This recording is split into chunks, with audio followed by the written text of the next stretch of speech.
In the OTR Pop Quiz with Governor Baker. Question 3. The first governor to win the presidency while he was still in office was Rutherford B. Hayes in 1876. Can you name the most recent? First governor to win the presidency while he was still in office. Can you name the most recent? No idea. George W. Bush won the presidential election in 2000. He was still governor of Texas. Still governor of Texas, of course. Yeah. Question 4. The 2016 presidential primary race included 11 current or former governors who declared themselves candidates. Ohio Governor John Kasich stayed in the race the longest. Who dropped out first? Which governor dropped out first? Well, it's got to be either Pataki or Gilmore. Or Rick Perry, which it actually was. Who ended Or, see, yeah, okay. We'll go through door 3. Okay. And number 5, presidential candidates covet endorsements from governors. And recently, the longest-serving governor in U.S. history announced his support for Trump as the Republican nominee. Can you name this politician who is currently serving a 6th 4-year term? Governor Branstad from Iowa. Served 21 years and counting. Pretty good, 4 out of 5. Very good, very good, very good.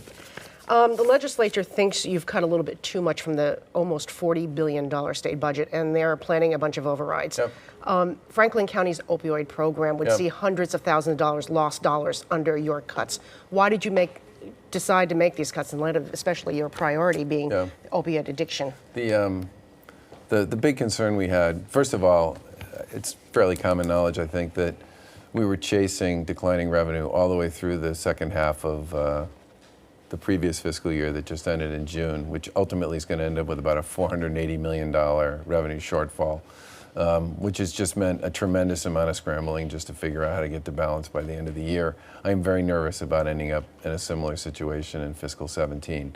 So our view on this was we felt there were about $250 million in additional funding that's going to be required for things like CPCS, which is legal services for indigent clients before the courts, emergency assistance, which takes care mostly of people who are homeless, the snow and ice account, which I'm never going to underfund if I can avoid it, and a series of others that added up to about $250 million and stuff we think we're going to have to pay for no matter what between now and the end of the year, which meant we had to veto stuff. And I am not, there's a lot of very worthwhile stuff that was on that veto list, but we have to have a balanced budget. I mean, that's not only constitutionally required, it's important that we start the year there. We did actually include a $5 million supplemental for additional opioid services as part of what we filed for our SUP, and I'm hoping the legislature will look favorably to some of this. And if you find out you get more revenues for next year, is the opioid programs probably first on your list of where you would replenish the money? Yeah, I mean, we've managed to significantly increase state support for prevention, education, treatment, and recovery services around addiction and opioids since we took office. It's a key priority of ours, along with the Department of Children and Families. And by the way, continuing to support education aid to our cities and towns and unrestricted local aid, both of which have been big priorities for us and the legislature.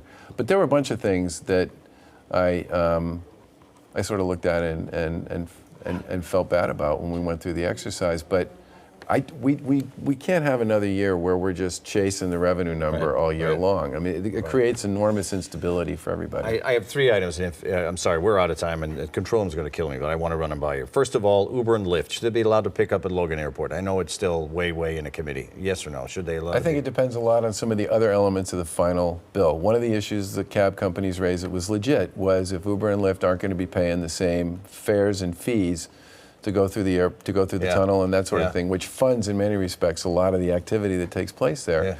They have a legitimate beef. Item 2, you're not going to Cleveland, you're not going to the convention, or are you? No, I'm not. Okay, we've got a lot of work to do here in the next 3 weeks. Voting is private. Are you a Trump supporter? Voting's private. If you care to tell me it's private, it's private. I've already said that I don't plan to vote for Trump or for Hillary Clinton. And the last thing is, should Tom Brady take the suspension now, or should he wait and go all the way? Tom Brady is guilty of one thing. Playing with a wet ball on a cold day. That is all he is guilty of.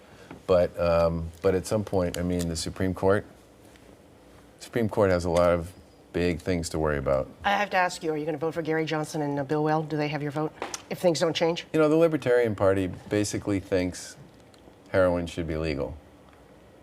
Can't go there? I can't go there. Governor Baker, it's always a pleasure to have you. It's nice to see you guys. We wish we could have a full hour, not just a half hour. Roundtable's next. We take on the political issues of the day here on OTR.